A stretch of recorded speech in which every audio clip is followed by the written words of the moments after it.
सब कुछ बदल सकता है, लेकिन कुदरत का निज़ाम कोई बड़े से बड़ा फ़िरऔन भी नहीं बदल सकता। बिस्मिल्लाहिर्रहमानिर्रहीम। अस्सलामु अलैकुम। मैं हूं मोहम्मद अली और आप देख रहे हैं हकीकत कहानी। सूरज रोज़े अव्वल से रोज़े महशर तक मशरिक़ से तलू होकर मगरिब में ग़रूब होता रहेगा। साइंसदान कितनी भी तरक्की कर लें मगर कुदरत के आगे बेबस ही रहेंगे। इसकी मिसालें हम आने वाले दिनों में देखते हैं कि कुदरती आफ़ात आती हैं और बड़े से बड़ा मुल्क अपनी तमाम तर तरक्की के बावजूद इनके सामने बेबस हो जाता है। अमेरिका, चीन, रूस और दीगर बड़े ममालिक भी समुद्री तूफ़ानों और सैलाब और ज़लज़लों के आने पर बेबस हो जाते हैं। इसकी एक मिसाल समुद्री तूफ़ान सिडनी है, जिसने अमेरिका जैसी सुपर पावर को हिला कर रख दिया। फिर मेरी और आपकी क्या औकात जो निज़ाम कुदरत के मामलात में दखल अंदाज़ी कर सकें। मगर फिर भी हम देखते हैं कि बहुत से लोग अल्लाह के अहकामात से रूगर्दानी करते चले जाते हैं और आखिरकार अपने मंतकी इंजाम से दो चार होते हैं। अल्लाह ताला ने वाज़े तौर पर रिज़्क़ के हराम से दूर रहने की हिदायत की है, मगर आप किसी भी महकमे में चले जाएं, ये जानने के बावजूद कि रिश्वत लेने और देने वाले दोनों दोज़खी हैं, फिर भी सरेआम रिश्वत लेने और देने का अमल जारी है। इस मौजू पर दो हकीकी भाइयों की कहानी नाज़रीन के लिए पेश कर रहा हूँ कि रिज़्क़ हलाल और हराम की कमाई से होने वाले असरात हम सब जान सकें। अख्तर और अहमद दोनों हकीकी भाई थे। इनके वालिद ने सारी ज़िंदगी रिज़्क़ हलाल की कमाई से दोनों की तालीम पूरी की और पाल पोस कर इनको बड़ा किया। वो एक प्राइमरी स्कूल में टीचर थे। इछरा की आबादी में किराए के मकान पर सुकून की ज़िंदगी गुजार कर रिटायर हुए तो दोनों ने मेरिट पर कस्टम में मुलाजमत इख्तियार कर ली। बाप ने दोनों को रिज़्क़ हलाल कमाने की नसीहत की। अख्तर ने बाप की नसीहत पर अमल पैरा होते हुए रिज़्क़ हलाल पर गुजारा किया, मगर बहुत कम लोग होते हैं जो वालिदैन के नक्शे कदम पर चलते हैं। माशरा भी इसमें बहुत बड़ा अहम किरदार अदा करता है। अहमद कुछ अर्सा तक तो रिज़्क़ हलाल कमाता रहा, लेकिन इसकी बेगम हर रोज़ ताने देती कि तुम इतने बड़े ओहदे पर फायज़ हो, हमें कब तक किराए के मकान में धक्के खिलाते रहोगे। खरबूजे को देखकर खरबूजा रंग पकड़ ही लेता है। चुनाचे अहमद ने कमाई में रिज़्क़ हराम की आमेज़ें शुरू कर दी।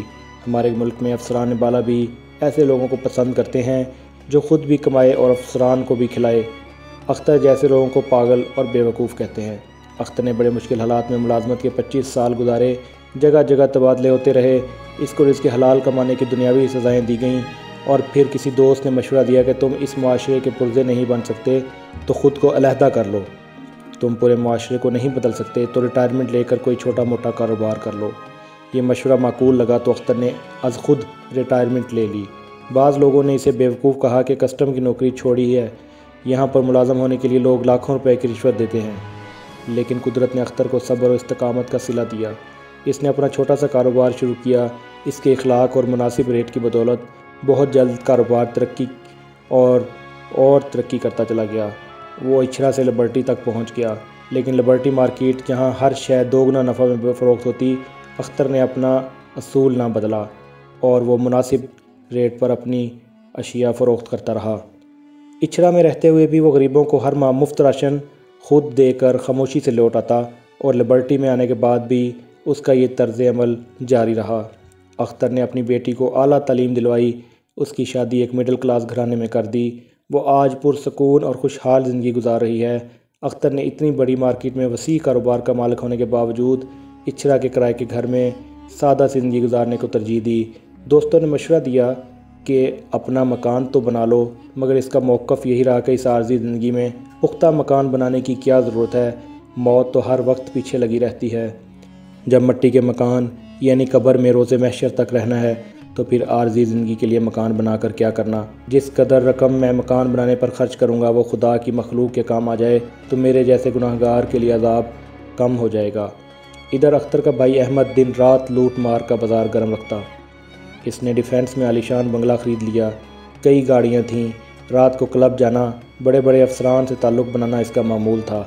अहमद का बेटा रज़ा भी बाप की कमाई पर खूब ऐश करता रहा। जब हराम की कमाई आने लगे तो काम भी औलाद वैसे ही करती है। अहमद का बेटा तालीम भी हासिल ना कर सका کہتے ہیں دونوں دوستوں کے ساتھ کیفے میں بیٹھ کر شیشہ پیتا، بہت سے دوسرے نشے بھی کرتا اور دوستوں کے ساتھ ہی زیادہ ٹائم گزارتا۔ بجائے اس کے کہ بیٹے کی حرکات دیکھ کر والدین اسے روکتے، وہ اس کی حوصلہ افزائی کرتے رہے۔ باپ بڑے فخری انداز میں کہتا، یہ امیر لوگوں کا فیشن ہوتا ہے، پھر خدا نے دولت دی ہے تو خرچ بھی کرے گا۔ وقت گزرتا رہا اور احمد کروڑوں کا مالک بن گیا، اس کے باوجود زکوٰۃ و خیرات نہ کرتا۔ پھر خدا کی رسی جو ڈھیلی ضرور ہوتی ہے مگر جب پکڑنے پر آتی ہے تو تنگ سے تنگ ہوتی چلی جاتی ہے۔ احمد کے ساتھ بھی ایسا ہی ہوا۔ ایک بار جو بیماریوں نے گھیرا تو جان چھڑانی مشکل ہو گئی۔ مرغن کھانوں کی وجہ سے اس کے معدے کو السر ہو گیا، پھر شوگر، بلڈ پریشر کی بیماریوں نے بھی گھیر لیا۔ ڈاکٹروں نے سختی سے کھانوں پر پابندی لگا دی۔ یہی قدرت کا انصاف ہے کہ پیسہ ہوتے ہوئے بھی سادہ کھانا کھانے پر مجبور تھا۔ احمد سے قدرت نے عجب انتقام لیا تھا۔ وہ بیٹا جس پر احمد فخر کیا کرتا، اس کے لیے وبال جان بن گیا۔ اس نے پاکستان اور بھارت کے کرکٹ میچ پر جوا کھیلتے ہوئے اپنا بنگلہ دوست کے آگے ہار دیا۔ احمد نے اپنے کالے سرمایے کو چھپانے کے لیے گھر بیٹے کے نام کر رکھا تھا۔ رضا کا دوست قبضہ لینے کے لیے چند گنڈوں کے ساتھ آ گیا۔ اس وقت تک کچھ لوگوں نے سمجھانے پر وہ واپس چلا گیا، مگر جاتے جاتے سنگین نتائج کی دھمکی دے گیا۔ غالباً عید الاضحیٰ پر اس کا یہ دوست شراب کی نئی بوتلیں لینے کے لیے گاڑی میں نکلا تھا کہ کسی نے فائر کر کے اسے ہلاک کر دیا۔ شبہ احمد کے بیٹے رضا پر گیا۔ آج وہ جیل کی چار دیواری میں زندگی اور موت کی جنگ لڑ رہا ہے۔ احمد کی بیوی اس صدمے سے چل بسی جبکہ احمد پر فالج کا حملہ ہو چکا۔ اپنی کوٹھی میں وہ لاوارث پڑا زندگی کے دن پورے کر رہا ہے۔ یہ رزق حلال اور رزق حرام کی کمائی کے کرشمے ہیں۔ اللہ تعالی ہمیں رزق حلال کمانے کی توفیق عطا فرمائے۔ آمین ثم آمین۔ جزاک اللہ۔